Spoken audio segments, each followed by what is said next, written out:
Вести на Канал 8. Добар ден. Во Кочани започна со работа Дневниот центар за деца со интелектуална и телесна попреченост. Се работи за проект што го реализира Министерството за труд и социјална политика со подршка од локалната самоуправа. По повеќегодишно исчекување, конечно во Кочани повторно е отворен дневен центар за згрижување на децата со попреченост. Сместен е во зградата на детската градинка Павлина Велјанова во клонот кај градскиот пазар. Објектот има засебен влез од западната страна и располага со две занимални, кујна и помошни простории. На отворањето на оваа установа, што ќе работи во составот на Центарот за социјални работи од Кочани, присуствуваше и Министерката за труд и социјална политика Мила Царовска. Таа рече дека со ова ќе им се подобри квалитетот на живење на лицата со атипичен развој, особено што ќе се избегне нивното секојдневно патување во соседните градови, каде веќе работат слични дневни центри. Ние навистина почнуваме да создаваме услуги кон граѓаните, затоа што системот на социјална заштита досега не се сметаше дека се однесува и на услугите. Се сметаше дека само трансферот на финансиски средства до семејството и тука завршува целиот систем. Не, вистинскиот систем на социјална заштита, значи развој на социјални услуги, блиски до граѓаните кои што им го помагаат секојдневното живење. Тоа го создаваме со секој чекор и покажуваме дека ако отвориме центар утрето денте, кога ќе дојдете, вратата нема да биде заклучена, како што тоа било пракса порано, туку веќе се лицата вработени, се запишани деца со решение преку Центарот за социјална работа и тој функционира со секојдневната поддршка на овие лица и семејства кои што се згрижуваат тука. Но мојата последна порака е дека овие центри не се само за да ги сместиме лицата со атипичен развој. Овие центри се отворени за сите лица кои што сакаат да дојдат и да споделат љубов, емоција, време со овие деца. Важно е и децата од овој центар да ги изнесеме во општеството, да се социјализираат, да се вклучуваат, затоа што само така можеме навистина да го подигнеме нивното достоинство, но и да го едуцираме и да го еманципираме нашето население. Дневниот центар во Кочани во моментот го посетуваат 4 деца со попреченост, а максималниот капацитет е 20 лица и тој ќе може да обезбедува услуги и за граѓаните од соседните општини. Во работата со лицата е предвидено да се работи индивидуално и групно, но и со овие одамно планираме да работиме со нивните родители со цел ефикасно извршување на оваа дејност. Оно што мене ме позитивно изненади во последниве денови е зголемениот интерес на професионални лица кои што сакаат да волонтираат во нашиот центар, бидејќи ја препознале идејата за отварање на ваков центар и сакаат да волонтираат со цел нивното знаење да можат да бидат искористени во овој значаен центар кој што од хуман аспект значи многу за нас. Градоначалникот на Кочани Никол Чуилиев истакна дека општината ќе биде партнер во сите проекти во кои ќе им се подобрува живењето на граѓаните, без разлика на која социјална категорија и припаѓаат. На овој центар се чекаше долго од причини што сите добро ги знаеме. Најпрвен овој центар беше еднаш како ставен во функција, меѓутоа како што гледате не функционираше толков период и нашата одлучност да истраеме и да го овој центар ставиме во функција на крајот благодарение на Министерството и Министерката за труд и социјална политика еве денеска се сведоци на отпочнувањето со работа на овој центар и како што реков веќе ќе ги децата кои со посебни потреби ќе ги добијат потребните услуги и се надевам дека на задоволство на сите ќе се сретнеме и ќе разговараме и ќе го прошируваме центарот во зависност од потребите на граѓаните на општина Кочани. За почеток во Дневниот центар за згрижување на деца со интелектуална и физичка попреченост вработени се 4 стручни лица. Според министерката Царовска, нивниот број ќе се зголемува, како што ќе расте и бројот на лицата што ќе бидат згрижени овде. Сите на велосипед со дефиле низ Кочани се одбележува светскиот ден без автомобили 22 септември и неделата на мобилност. Организатори на дефилето се спортскиот клуб Тркало од Основното училиште Раде Кратовче, Основното училиште Балина Попиванова како дел од веломрежата на Република Македонија, Сдруженијето Екологик, Швајцарската агенција за развој и соработка и општина Кочани. Ученици, професори, членови на велосипедски клубови и голем број љубители на велосипедот како превозно средство се вклучија во велосипедското дефиле низ Кочани за да го одбележат предстојниот 22 септември светскиот ден без автомобили. Организатори на дефилето се спортскиот клуб Тркало од Основното училиште Раде Кратовче, Основното училиште Малина Попиванова како дел од веломрежата на Република Македонија, Сдруженијето Екологик, Швајцарската агенција за развој и соработка и општина Кочани.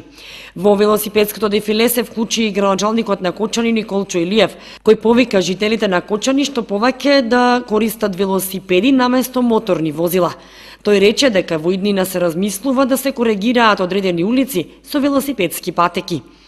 И навистина денеска се чувствувам убаво што на еден символичен начин, можеби јас ќе се вратам во помладите години кога велосипедот беше едно од превозните средства и навистина е убав момент и да се потсетиме и да покажеме и на помладите, а и на поврасните дека овие денови, а не само овие денови, него кога ни дозволува и времето и периодот да го користиме што е можно повеќе другите видови на превоз, односно превозни средства кои не го загодуваат воздухот и ќе допринесат за подобра животна средина.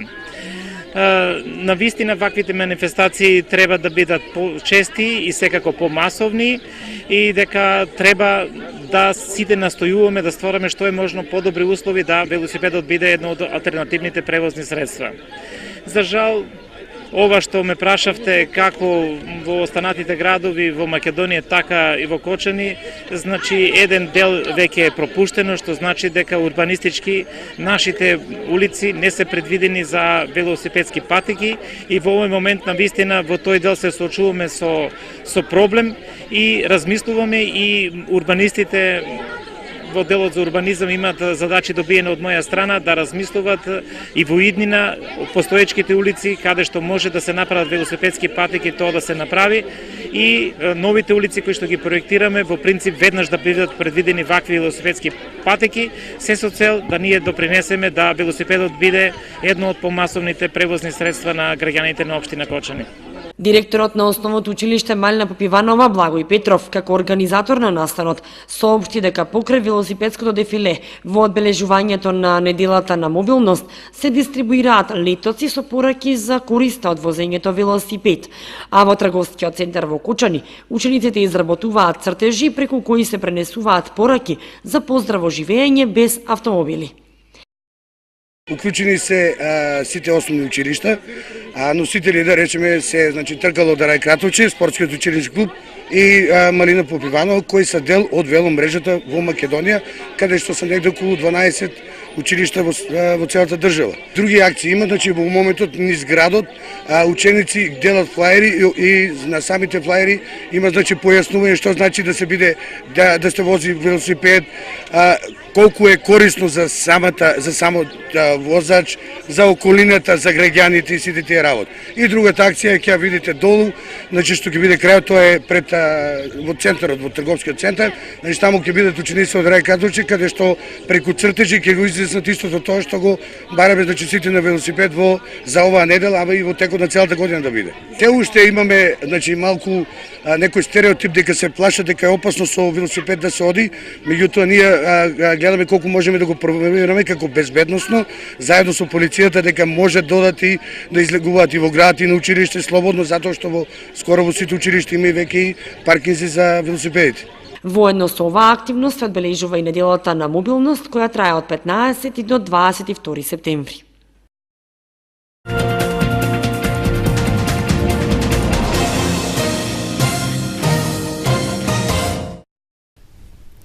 Во рамки на проектот Гласам значи постојам, невладината организација Цивил од Скопје на граѓаните на Кочани има возможи јавно да ги искажат своите ставови за предстојното референдумско изјаснување.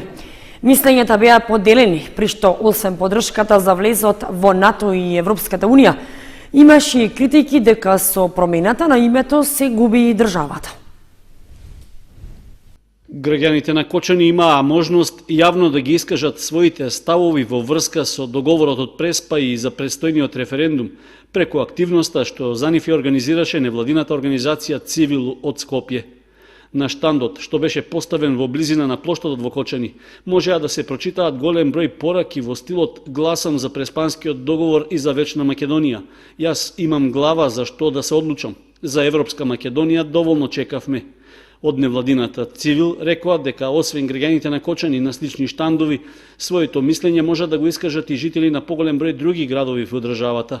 Ставот на Цивил е дека граѓанките и граѓаните треба да си го знаат дека имаат своето право на глас и како да го заштитат и дека ако излезат на референдумот, тогаш тие одлучуваат за судбината на нивната земја, независно од тоа како ќе го дадат својот глас. Ние ќе имаме пресконференции на денот на гласање на 30 септември, а по завршување на референдумскиот процес Цивил Центар за слобода ќе излезе со конечни извештаи, анализи и наоди од спроведениот референдумски процес. Граѓаните на Кочани со различни ставови во врска со референдумот оставаа пишани пораки на штандот, но и преку медиумите ги пренесоа своите мислења за целиот процес. Гласам за Македонија, поддржувам овој референдум и договорот од Преспа. Тоа е мојата порака. Мислам че народот треба да сите да излезат. Тоа е за добро за иднината на нашите деца, на нашите внуци. Зашо? Затоа што ќе бидеме отворени. Цела Македонија ќе биде отворена. Дека сака ќе оде. Како што беше едно време со Тито.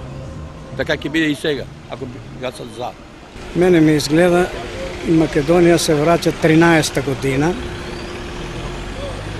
да се поништи името Македонија. Такво ми асоцира. И со тоа така и ќе заврши. Што ќе добиме?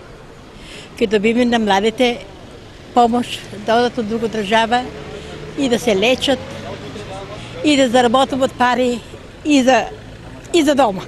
Тимот на Цивил во текот на денот имаше штандови во Скопје, Пробиштип, Кратово и Крива Паланка. Посетите се дел од проектот Гласам значи постојам, што е поддржан од амбасадата на Соединетите Американски држави во Македонија.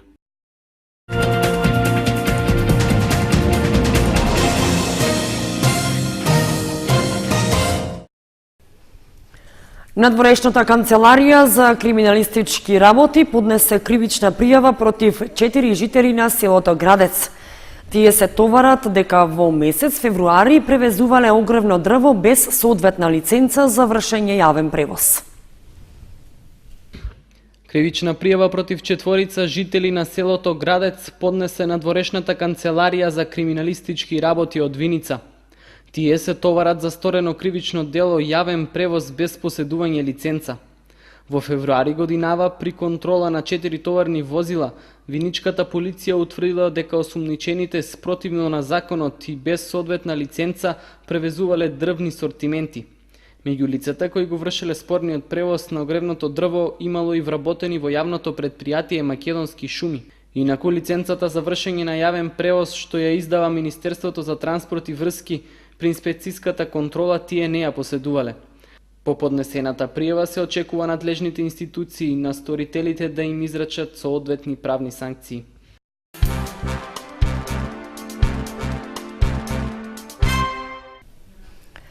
Со гала концерт на плоштадот Ангел Винички се заокружи 33-тиот меѓународен фолклорен фестивал Истибанско здравоживо. Деновиве настапија фолклористи од 7 земји од светот, како и македонски домашни ансамбли. Со роденденска торта и силни љубовни, пријателски, колегијални прегратки и со танци и оро се заокружи 33-тото издание на меѓународниот фолклорен фестивал Истибанско здравоживо. Фолклористите дефинитивно се фаворити на виничката публика. Плоштадот никогаш не бил исполнет со толкав број луѓе, кои со љубопитство го следеа настапот на сите учесници. Солидната бројка на членови во фолклорниот ансамбл Китка сама по себе повлекува публика од сите возрасти. Покрај родителите, тука се задолжително и бабите и дедовците да ги гледаат своите внуци, но и школските врсници се задолжителна поддршка при вакви настани. Тука си и ветераните и не играат само пензионерите, туку и учесници од средните генерации, така што ансамблот Китка го множи членството и тоа е успешна мисија. Во време кога владее технологијата да ги натераш младите да се облечат во народна носија и да играат народни ора, сепак е успех, истакна градоначалникот Димитров на завршниот гала концерт. Потрудивме овие 5 дена да бидат исполнети со активности и содржини кои ќе останат во сеќавањата на нашите гости кои годинава ни дојда од 7 земји: Литванија, Турција, Словенија, Косово, Хрватска, Бугарија и Молдавија. Репертоарот на годинјашното истиванско здравоживо има можност да го видат и дел од соседните општини, а покрај културните знаменитости на нашиот крај, на учесниците им беше организирана екскурзија со посета на атрактивни локации. Позитивните вибрации и секако најголемата сатисфакција за мене лично е задоволството и насмевката кај оние млади и надежни следбеници на културното наследство и традиција. Со настапот на плоштадот Ангел Винички, фолклористите од Литванија, Молдавија, Турција, Словенија, Хрватска и секако домашните ансамбли запишаа уште една страница или вкупно 33 во историјата на фестивалот Истиванско здравоживо. Хуманитарен штанд како дел од акцијата за собирање средства за помош на лицата со посебни потреби од Заводот за заштита и рехабилитација во Бања Банско се организираше и во Кочани. Се продаваа книги донирани од автори ширум Републиката. Босоногата по патот на светлината е насловот на хуманитарната активност што се спроведува во повеќе градови од државата, меѓу кои Кочани. Станува збор за настан во кој преку продавање книги донирани од хуманитарни автори ширум Републиката се собираат средства за лицата со посебни потреби од Заводот за заштита и рехабилитација во Бања Банско. Организатор на ова случување денешно е Ружа Спасовска од Скопје и која има цел да го направи ова во 6 градови, односно го прави во 6 градови во нашата држава и истовремено собира книги од автори и поети од нашата република кои ги донираат книгите со цел да се продадат и да се собере пари за членовите на Заводот за лица со посебни потреби Бања Банско. Инаку денес се случува во Кочани, еве на штандот се застапени голем број на автори ширум нашата држава. Граѓаните на Кочани ја покажаа својата хуманост и купуваа од книгите кои беа поставени на хуманитарниот штанд пред јавната општинска установа библиотека Искра Кочани.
Почнувани со временската прогноза ги извршуваме и овие вести на Канал 8. Информациите ги имате и на нашата веб страница kanal8.mk. Довидување.